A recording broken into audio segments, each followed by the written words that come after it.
पनवेल महानगरपालिकेतील विकास कामांमध्ये भ्रष्टाचार झाल्याच्या विरोधी पक्षाच्या आरोपांना स्थायी समिती सभापती बबन मुकादम यांनी जोरदार प्रत्युत्तर देत सर्व आरोप फेटाळून लावले. विरोधी पक्षनेते अरविंद म्हात्रे यांनी विविध कामांमध्ये गैरव्यवहार झाल्याचा आरोप केला होता. त्यावर बोलताना मुकादम म्हणाले की सार्वजनिक शौचालयांचे दर महाराष्ट्र शासनाच्या निकषांनुसार मंजूर झाले असून कोणताही भ्रष्टाचार झालेला नाही. फिरत्या शौचालयांची गरज जत्रा, उत्सव व सार्वजनिक कार्यक्रमांसाठी असल्याचे त्यांनी स्पष्ट केले. विरोधक केवळ राजकीय हेतूने दिशाभूल करत असल्याचा आरोप करत जनता खोट्या प्रचाराला बळी पडणार नाही असा विश्वास मुकादम यांनी व्यक्त केला. आज लोकांना गुमराह करण्याचं काम त्यांनी जे केलेलं आहे ते तुम्ही बघितले असेल. पण जनता माझी एवढी सुज्ञ आहे का आपण जे 21व्या शतकाकडे आपण वाटचाल करतोय, आपलं शहर सुंदर शहर बनवायच्या योग्यतेने आपण आमदार प्रशांत ठाकूर साहेब, हरीशदादा असतील, सभागृह असतील, आमचे महापौर नितीनभाई असतील, उपमहापौर आमची मानसिकता एकच आहे. ह्या पनवेल शहर एकदम एअरपोर्ट आपल्या जवळ आलेला आहे.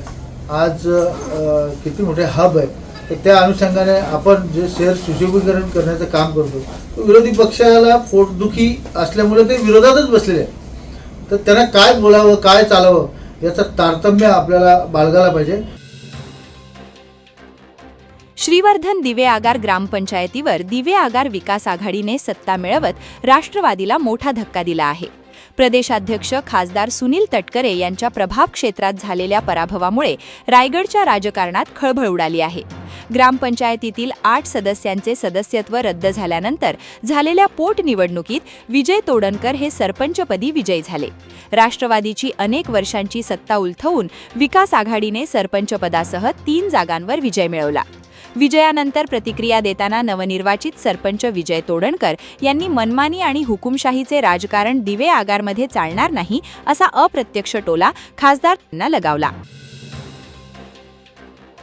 नवी मुंबई पोलिसांनी ड्रग्ज विक्री प्रकरणातील महिला आरोपी शांताबाई करंडकर यांना मागील वर्षी नोव्हेंबरमध्ये लाखो रुपयांच्या ड्रग्जसह अटक करून मकोका अंतर्गत गुन्हा दाखल करण्यात आला आहे. ड्रग्ज विक्रीतून मिळालेल्या पैशातून त्यांनी दिघा येथे सुमारे 32 लाख रुपयांचे घर खरेदी करून त्यावर 2 मजली अनधिकृत बांधकाम केल्याचे उघड झाले.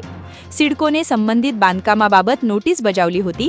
आरोपी महिला सध्या कारागृहात असून कुटुंबियांनी घर रिकामे न केल्याने पोलिसांनी घटनास्थळी जाऊन इमारत खाली केली.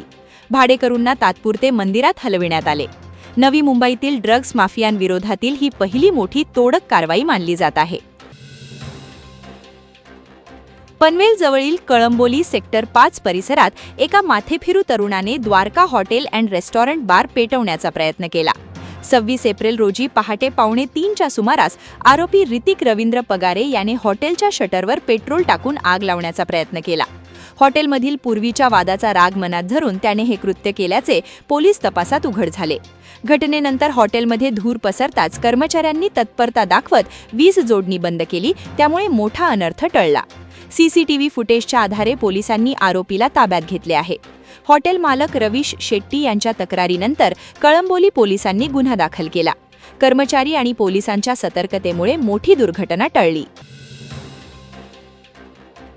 एप्रिल महिन्यातच उरण तालुक्यात उष्णतेने तीव्र रूप धारण केल्याने नागरिक हैराण झाले आहेत. तापमानात मोठी वाढ झाल्याने दुपारच्या वेळेत रस्त्यांवर अक्षरशः शुकशुकाट पाहायला मिळत असून 144 कलम लागू असल्यासारखे वातावरण निर्माण झाले आहे. काही दिवसांपूर्वी झालेल्या अवकाळी पावसानंतर थोडासा दिलासा मिळाला होता.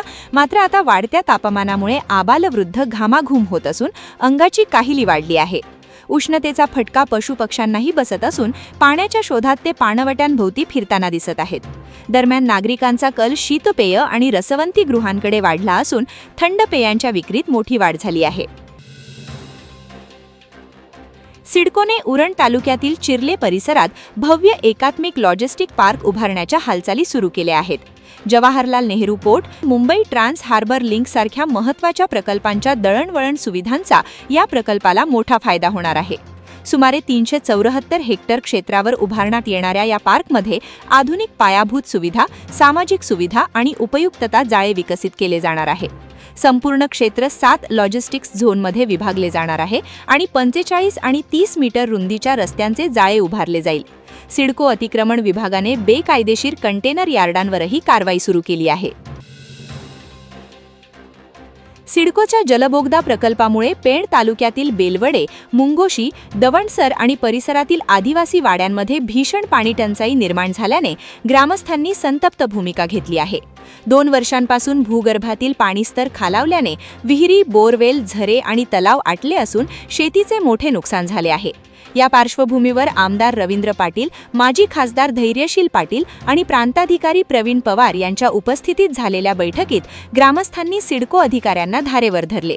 हेटवणे धरणातून पाईपलाईनद्वारे पाणी पुरवठा सुरू करावा, तसेच जलबोगद्यातील दूषित पाणी दूर खाडीत सोडावे या प्रमुख मागण्या ग्रामस्थांनी मांडल्या. चौक हातनोली गावात आयोजित आमदार प्रशांत ठाकूर आणि महेश बालदी क्रिकेट चषक स्पर्धेत रिहा 11 उमरोली कर्जत संघाने विजेतेपद पटकावले. भाजपचे उपाध्यक्ष सुधीर ठोंबरे आणि माजी जिल्हा परिषद सदस्य मोतीराम ठोंबरे यांच्या पुढाकाराने आयोजित या भव्य नाईट क्रिकेट स्पर्धेत रायगडसह मुंबई, ठाणे, पुणे आणि नवी मुंबईतील क्रिकेटप्रेमींनी गर्दी केली होती. विजेत्या संघाला 1,51,000 रुपये बक्षीस देण्यात आले. दत्ताभाई मांडे 11 तुपगाव संघ उपविजेता ठरला. मालिकावीर म्हणून सुबोध भोसले याने बाईक जिंकली, तर उत्कृष्ट फलंदाज, गोलंदाज आणि क्षेत्ररक्षकांनाही पुरस्कार वितरित करण्यात आले. वादळवारा लाईव्हसाठी न्यूज ब्युरो, रायगड. नवी मुंबई व रायगड जिल्ह्यातील ताज्या बातम्या आणि घडामोडींसाठी सबस्क्राईब करा वादळवारा लाईव्ह चॅनल आणि दाबा बेल आयकॉन.